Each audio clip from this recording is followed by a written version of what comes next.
అందరికీ జైభీమ్. నేను Rajesh Mahasen. Welcome to Mahasen media. నేను ఈ వీడియో తెలుగుదేశం పార్టీ అధికార ప్రతినిధిగా మా పార్టీ మీద ఎవరెవరైతే బురద జల్లాలని చూస్తున్నారో, అబద్ధాలు ప్రచారం చేయాలని చూస్తున్నారో వాటిని ఖండించడం కోసం మాత్రమే ఈ వీడియో చేస్తున్నానండి.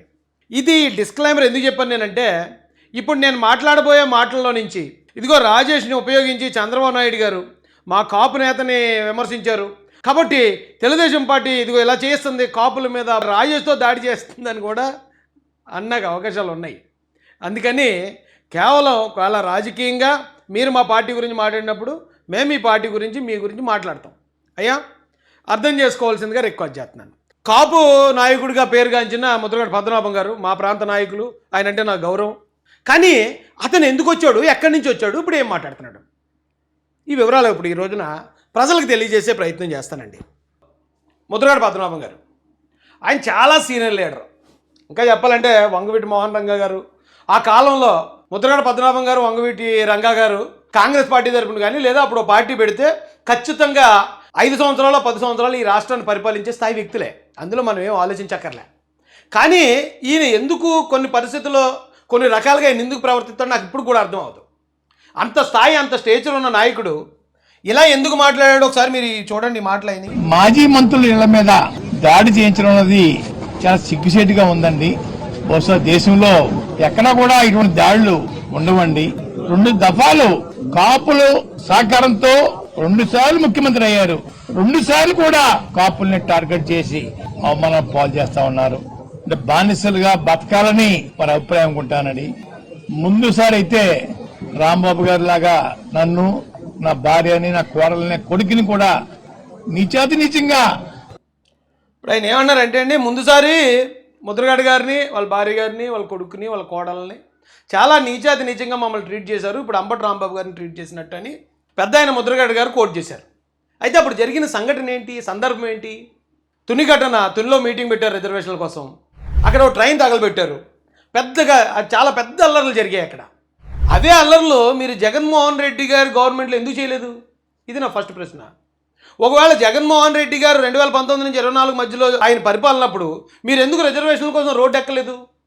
ఎందుకు ఆ రోజున ఉద్యమానికి నేను స్వస్తి పలికేస్తాను, ఇక నేను ఉద్యమానికి నేను రాను, ఈ ఉద్యమానికి నాకు సంబంధం లేదని ఎందుకు మీరు వైదొలిగారు? మీరు అలాంటి తుని ఘటన లాంటిదే జగన్మోహన్ రెడ్డి హయాంలో కూడా ఒకటి చేసి ఉంటే అసలు అతను ఎలా ట్రీట్మెంట్ ఇద్దాడో మీకు తెలుసును. మీరు జగన్ అంటే అత్తలేని కూడా ఉత్తమరాలటండి. అత్తలేదనుకోండి, ఆ కోళ్ళు ఎలాంటిదైనా మంచిదే. అత్త ఉంటేనే ఆ కోడలు అత్తగారిని బాగా చూస్తుందా, మామగారిని బాగా చూస్తుందా, లేకపోతే ఎలా ఉంటుంది అనేది అత్తగారి ఇస్తారు సర్టిఫికేట్. అసలు అత్తే లేకపోతే సేమ్ అలాగే ముద్రగడ పద్మనాభం గారు కూడా ఆయన ఏమి చేయడు, సైలెంట్గా ఉంటాడు. వైసీపీ వస్తే జగన్ గారు అధికారంలో ఉన్నప్పుడు ఆయన సైలెంట్గా ఉంటే ఇక జగన్మోహన్ రెడ్డి గారు ఈయన పట్ల ఎలా ఉండడానికి ఏం తెస్తుంది? రిజర్వేషన్ల కోసం మీరు అడగాలి, పోరాడాలి, రోడ్లు ఎక్కాలి, ఏ కంచాలు కొట్టాలి, లేకపోతే ఆ ట్రైన్ల దగ్గరికి వెళ్ళి రాష్ట్ర రోకోలు, రైలు రోకోలు, ట్రైన్ తగలు ఇవన్నీ చేస్తే అసలు జగన్మోహన్ రెడ్డి గారిలో ఉన్న ఆ కలర్ ఏంటి అనేది మీకు తెలుసును. మీరేమో ఆయన వచ్చినప్పుడేమో సైలెంట్గా ఉంటారు, చంద్రబాబు నాయుడు గారు అధికారంలో ఉన్నప్పుడేమో మీరు కాపు రిజర్వేషన్లను లేకపోతే ఇవ్వను మరి మాట్లాడుతున్నప్పుడు మరి ఖచ్చితంగా అప్పుడు శాంతి భద్రతలో పరిరక్షించాల్సిన బాధ్యత చంద్రబాబు నాయుడు గారి పైన లేకపోతే డీజీపీ గారి పైన, హోంమంత్రి గారి పైన ఉంటుంది కదా. నాకు తెలిసి అప్పుడు హోంమంత్రి గారు నిమ్మకాయల చంద్రరాజప్ప గారు ఆయన కూడా కాపు నాయకుడే కదా, ఆయన కాపు కులస్తుడే కదా. హోంమంత్రి గారి ఆదేశాల మీదకే కదా ఒకవేళ పోలీసు ఒకవేళ మీ దగ్గరకు వచ్చినా, మిమ్మల్ని అరెస్ట్ చేయడానికి చూసినా, మిమ్మల్ని బయటికి వెళ్ళినా కూడా కట్టడి చేసినా అది హోంమంత్రి గారి ఆదేశాల మేరకు జరుగుతుంది. అంటే అక్కడ ఒక కాపు నాయకుడు ఉన్నాడు. ఇది మరి ఎందుకు ఆయన అప్పుడు మాట్లాడకుండా చంద్రబాబు నాయుడు గారు ఉన్నప్పుడే ఎందుకు మాట్లాడతారు ఈయన? రెండో పాయింట్ నేను అడిగేది పెద్దలు ముద్రగడ పద్మనాభం గారిని, కాపుల మీద దాడి అని ఈరోజు నేను ఒక్కరే కాదండి, కాపు నాయకులు వైసీపీలో ఎవరైతే ఉన్నారో కాపుల నుంచి అందరూ వచ్చి మాట్లాడుతున్నారు. మరి వీళ్ళందరూ ఆ రోజున ద్వారంపూడి చంద్రశేఖర్ రెడ్డి అని ఒక రెడ్డి గారు జనసేనలో ఉన్న కాపు యువతని, మహిళలను కూడా ఏమయ్య ఎందుకు మా పవన్ కళ్యాణ్ గారిని నువ్వు లకారంతో తిట్టావని వాళ్ళు నిరసన తెలియజేస్తా ఉంటే, పవన్ కళ్యాణ్ వస్తే ప్యాకేజ్ పవన్ స్టార్, జగన్మోహన్ గారు వస్తున్నారంటే 2 రోజుల ముందు అమరావతికి వచ్చి నువ్వు టూర్ వేస్తావా? చంద్రబాబు చెప్పు చేతలో నువ్వు ఒక నాయకుడివేనా? నువ్వు మాట్లాడే మాటలు పెద్ద, చేసే పనులు ఒక. ఆ రోజున కర్రలు ఇచ్చుకుని ఎలా కొట్టించారండి వాళ్ళని?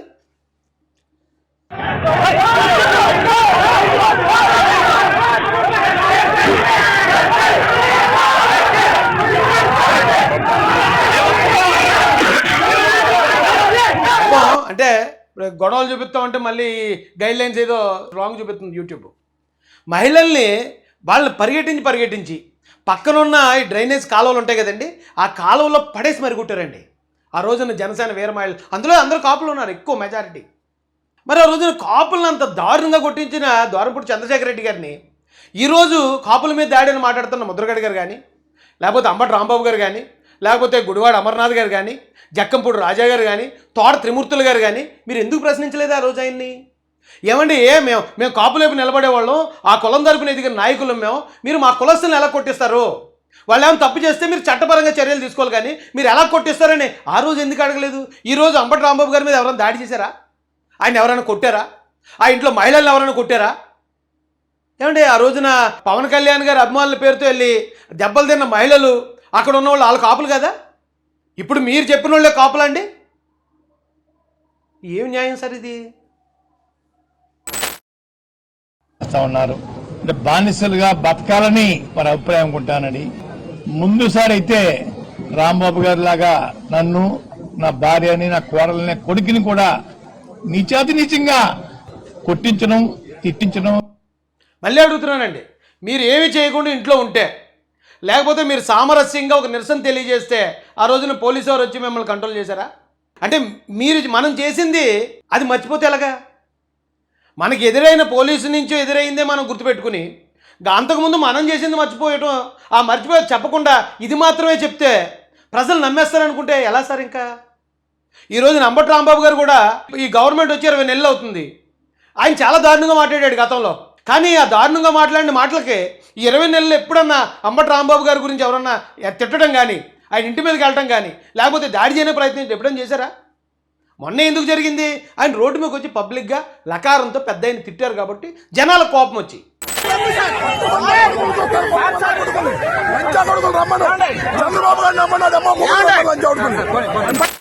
ఆ తిట్టారనేది మర్చిపోతే ఎలా? ఆ తిట్టారనేది మనం కట్ చేసి ఓన్లీ దాడి దగ్గర నుంచే చెప్తే ప్రజలకి మరి ఆ తిట్టారనే విషయం కూడా గుర్తొస్తుంది కదా సార్. మనం తప్పు చేయకపోతే మళ్ళీ ఎవరు ఏమనరు కదా. రావే జుట్టు మెలితిప్పి ఖండించిన పోలీసుల చేత చేయించిన మహానుభావుడు చంద్రబాబు నాయుడు గారండి. ఈ రోజు ఇదే పరిస్థితి రాంబాబు జరిగింది. నేను ముఖ్యమంత్రిగా ఒకటి కోరుకుంటున్నాను, అయ్యా ఈ రోజు కాకపోతే రేపైనా మాకు జరిగిన అవమానం లాంటిది మీ మేడం గారికి, మీకు, మీ కోళ్ళ గారికి, మీ అబ్బాయి గారికి జరిగితే మీ ఫీలింగ్స్ ఎలా ఉంటాయో. ఒకవేళ అంటే మీరు కోరుకోవటం దాన్ని నేను తప్పు పట్టట్లేదు కానండి, నిజంగా చంద్రబాబు నాయుడు గారు రోడ్డు మీద కారు వేసుకుని వచ్చి ముద్రగడ పద్మనాభం గారినో, అంబటి రాంబాబు గారినో, లేకపోతే జగన్మోహన్ రెడ్డి గారినో లకారంతో ఆయన తిట్టాడు అనుకోండి, మీరు కోరుకోండి, ఇలా తప్పలేదు. మేము తిట్టినప్పుడు మాకు ఎలా జరిగింది, మీరు కూడా తిట్టారు కాబట్టి చంద్రబాబు నాయుడు గారు మీకు కూడా ఎలా జరిగితే ఎలా ఉంటుంది అని మీరు అడగండి, అందులో ఏ తప్పు లేదు. లేదా చంద్రబాబు నాయుడు గారు మీటింగ్ పెట్టి అక్కడికి వచ్చిన జనాన్ని అందరినీ కూడా హింస వైపు నడిపించి ఒక ట్రైన్ తగలబెట్టి అక్కడ విధ్వంసం సృష్టించారనుకోండి, చంద్రబాబు నాయుడు గారికి కూడా ఏమంటే చంద్రబాబు నాయుడు గారు మీకో, లేకపోతే మీ మేడం గారికో, మీ ఇంట్లో వాళ్ళకో పోలీసులు అలాంటి ట్రీట్మెంట్ ఇస్తే మీకు ఎలా ఉంటుంది అని అడగండి. అది భావ్యం అండి. పెద్దలు మీకు చెప్పే అంత వయసు లేదు, అంత అనుభవం లేదు నాకు. కానీ మనం ఒకరిని కంపేర్ చేసి నాకు జరిగినట్టే నీకు కూడా జరిగితే అని అనాలంటే మనం చేసిన పని ఎదుటోడు కూడా చేసి ఉండాలి. మనం చేసిన పని ఎదుటోడు చేయకుండా నేను ఈ పని చేశాను అందుకని నాకు ఇది జరిగింది, నువ్వు ఆ పని చేయకపోయినా నీకు కూడా అదే జరగాలంటాం, అది శాపనార్థాలు పెట్టడం అండి. ఆ శాపనార్థాలు కలియుగంలో పనిచేయవు. ఆ శాపనార్థాలు అనేవి ఈ యుగంలో పనిచేయవండి. కోరుకుంటా ఉన్నానండి, మేము బానిసలు కాదన్నయ్యా, పాకిస్తాన్ నుంచో ఆఫ్ఘనిస్తాన్ నుంచో వలస రాలేదన్నయ్యా, ఇక్కడే పుట్టాం, ఇక్కడే పెరిగామండి.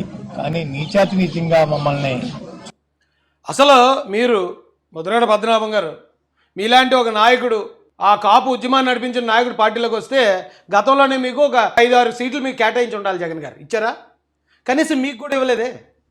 పోనీ ఇప్పుడన్నా మీకు ఏమైనా ఆ స్థానం, సముచిత స్థానం ఏమైనా కల్పించారా? అందులో ఏమీ లేదు. మీ అబ్బాయి గారికి ప్రతిపాడు నియోజకవర్గ ఇన్ఛార్జ్ అని ఒక చిన్న మాట తప్ప.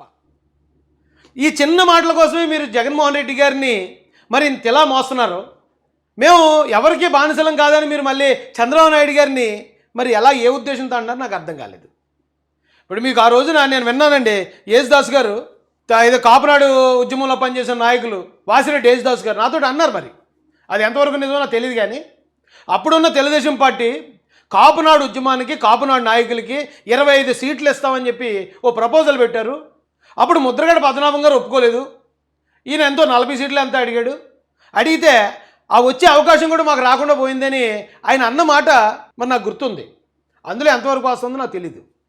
మరి ఈరోజు మీరు జగన్మోహన్ రెడ్డి గారిని మీ కాపునాడు ఉద్యమానికో లేకపోతే మీ వెనకాతల ఉన్న కార్యకర్తలకు ఎన్ని సీట్లు అడిగారు? మీరు ఎంతమందికి సీట్లు ఇప్పిస్తున్నారు? మరి ఒకవేళ మీరు ఓ 10 మందికో 15 మందికో 20 మందికో మీరు కూడా సీట్లు ఇప్పిస్తే ఎస్ నేను బానిసను కాదు ఎవరికి, ఇదిగో నేను ఈ సీట్లు సంపాదించాను అని మీరు చెప్పండి. అలా కాకుండా మీరు ఈ రోజున జగన్మోహన్ రెడ్డి గారి కోసం తెలుగుదేశం పార్టీనో చంద్రబాబు నాయుడు గారినో ఆయన ఏదో బూచిగా చూపించాలనే ఉద్దేశంతో తప్పు చేసిన అంబటి రాంబాబు గారిని వెనకేసుకొస్తూ దాన్ని కులానికి ఆపాదించి మాట్లాడడం అది అసలు న్యాయంగా లేదు సార్. ఎందుకంటే జగన్ గారి హయాంలో బోల్డ్ మంది కాపుల మీద దాడులు జరిగాయి. ఆ రోజున ఆయన ఎవరు బుద్ధా వెంకన్న గారు బోండా ఓమ గారు వెళ్తుంటే అక్కడ పల్నాడులో తురకా కిషోర్ అనే ఒక వైసీపీ రౌడీ షీటరు ఎంత పెద్ద కర్ర వేసుకుని ఆడి కారు మీదకి వెళ్ళి అద్దాలను ధ్వంసం చేసి వాళ్ళు చంపడానికి ప్రయత్నిస్తే మరి ఆ రోజున కాపు నాయకులుగా మీరు ఎవరు స్పందించలేదు. కులానికి ఏదైనా ప్రాబ్లం వచ్చింది, మీరు కుల నాయకుడు అండి, కులానికి ప్రాబ్లం వస్తే ఆ పార్టీలో చూడకుండా మీరు స్పందించాలి కదా. ఈ రోజున పవన్ కళ్యాణ్ గారు అదే కులంలో పుట్టారు, కాపు కులంలో. ఆయనకు 21 సీట్లు ఎమ్మెల్యే సీట్లు సాధించాడు, 2 ఎంపీ సీట్లు సాధించాడు, ఎమ్మెల్సీలు సాధిస్తున్నాడు. ఆయన రాజ్యసభ కూడా వచ్చే అవకాశం ఉందని చెప్పుకుంటున్నారు ఆల్రెడీ. అలాంటి నాయకుడినేమో కాపులకు ద్రోహిగా చూపిస్తారు. ఆ కులం నుంచి వచ్చి ఆ కులానికి రాజ్యాధికారంలో భాగస్వామ్యం సంపాదించిన పవన్ కళ్యాణ్ గారేమో ఈయనేమో కాపులకు ద్రోహిగా చూపిస్తున్నారు. జగన్మోహన్ రెడ్డి గారు ఉండి ఒక్క సీటు ఒక ఎమ్మెల్యే సీటు తెచ్చుకుంటే వాళ్ళు కాపు నాయకులు, కాపు టైగర్లు. అయ్యా ఏంటయ్యా ప్రచారం ఇది? తప్పు కదండి. ఇంత దారుణంగా పెద్దలు మీరే, కులానికి మంచి చెడు చెప్పాల్సిన మీరే కులాన్ని ఇలా తప్పుదో పట్టించటం, అన్యాయం వైపు నడిపించడం ఎంతవరకు న్యాయం? పద్మనాభం గారు, మీకు చంద్రబాబు నాయుడు గారి మీద మీకు ఏదైనా కోపం ఉండొచ్చండి, మీకు ఆయనకి ఏదైనా లావాదేవీలు ఉండొచ్చు. ఒకవేళ ఏ లావాదేవీలు ఉన్నా ఇదిగో నాకు పలానా చోట ఎలా జరిగిందని ఆ లావాదేవీల మీద అటాక్ చేయండి. అంతే తప్ప ఏది జరిగినా అది కులానికి ఆపాదించి చంద్రబాబు నాయుడు గారు కాపులకు ద్రోహి, కాపులకు అన్యాయం చేస్తున్నారు అనే మాట మాట్లాడడం మాత్రం అది 100కి 100% అన్యాయం అండి. అలాగ అన్యాయంగా వెళ్ళొద్దని పెద్దల ముద్రగడ పద్మనాభం గారికి హృదయపూర్వకంగా విజ్ఞప్తి చేస్తున్నాను సార్ నేను.